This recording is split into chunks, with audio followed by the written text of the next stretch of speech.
Esa no era la única guitarra que lanzaba su mensaje fuera de los muros de la residencia. La tercera guitarra era para el almirante Giampietri,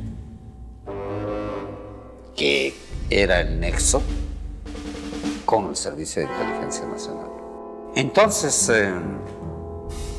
el almirante tenía una forma de enviar mensajes sobre la situación al interior de la residencia y a su vez el Servicio de Inteligencia, a través de un BIPAC, darle respuesta.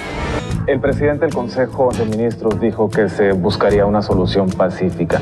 Si no se encuentra esa solución pacífica, ¿queda descartado el uso de la fuerza? No podemos adelantar la opinión sobre este tema. Continuaremos, como ha dicho el primer ministro, agotando todos los medios para la solución pacífica sin derramamiento de sangre.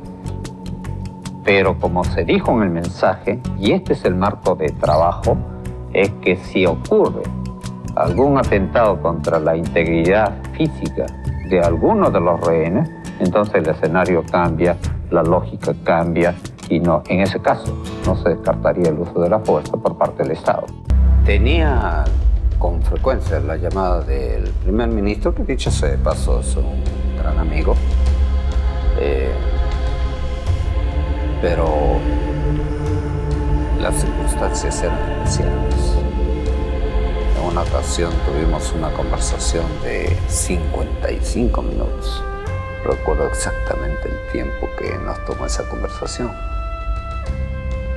Y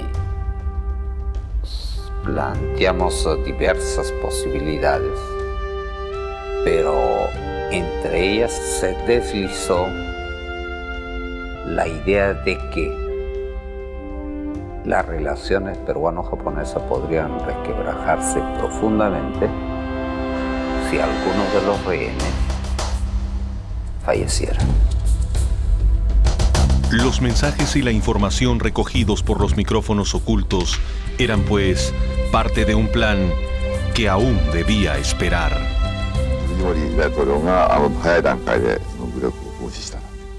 Si es que el presidente Fujimori hubiera realizado la incursión en una etapa prematura, quizás todos los rehenes habrían muerto.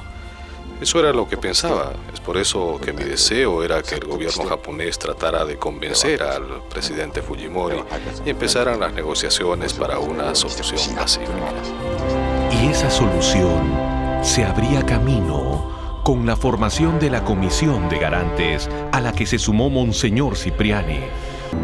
Lejos de allí, en el Parlamento japonés, el primer ministro Hashimoto señala como prioritaria la integridad de los rehenes, un mensaje que ya había llegado en voz de su canciller.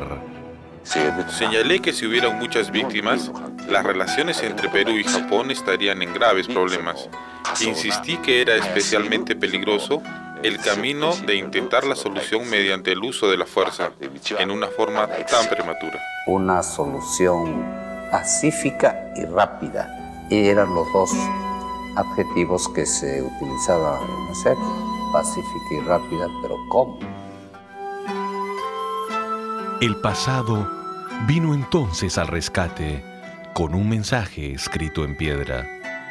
Si las conversaciones se trababan o surgía una amenaza a la vida de los rehenes, había una alternativa para el plan de contingencia. Es ahí cuando recuerdo la ruina de Chalín de Huántara e iniciamos la construcción de estos túneles. Quisiera mostrarles un documento inédito que es el primer bosquejo hecho por el señor presidente de la República del primer túnel que se iba a construir. Esta fue la misma casa por la cual ingresaron. Eran los primeros días de enero y ya se había iniciado la construcción de los túneles. Se tenían alquiladas todas las casas colindantes. Esta fue la que sirvió como primer centro de operaciones desde donde se comenzó a cavar el primer túnel, que más tarde se convertiría en la puerta de entrada de los comandos y en la puerta a la libertad para los rehenes.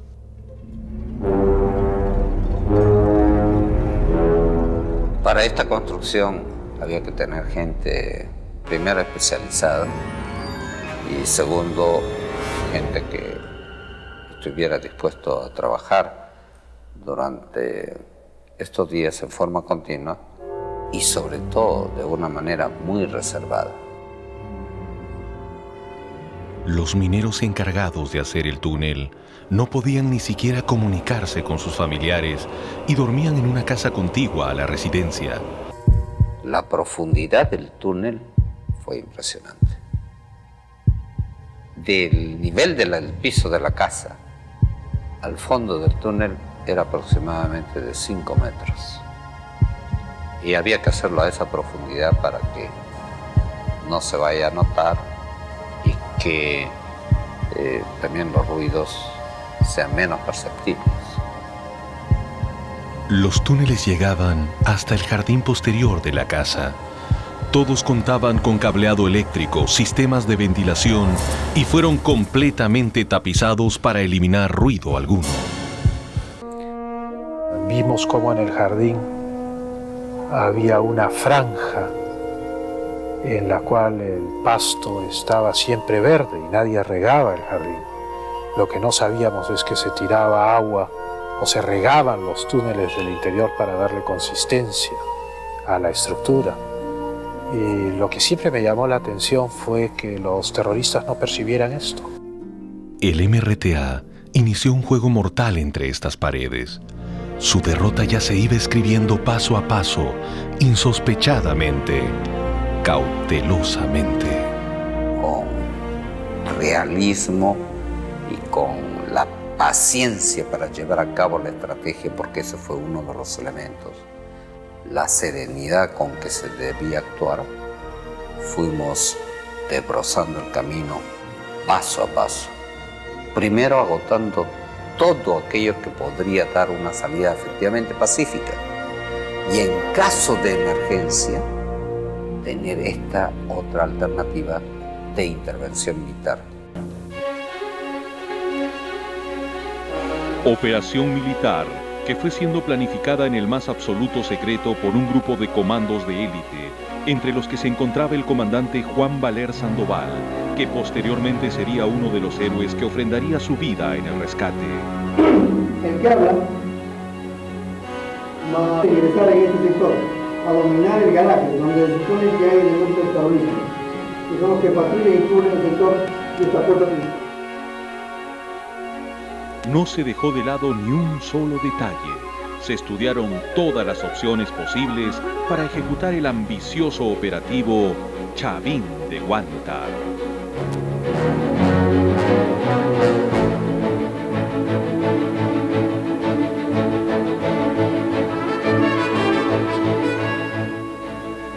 Paso a paso, los comandos iban informando al presidente todos los avances en interminables reuniones de madrugada en las que se iban poniendo a punto todos los detalles con la participación directa del primer mandatario. Y le cuento ahorita, primero que esto es cemento y es material noble y para salir de abajo para arriba va a ser difícil y va a demorar. No, yo no digo salir de arriba.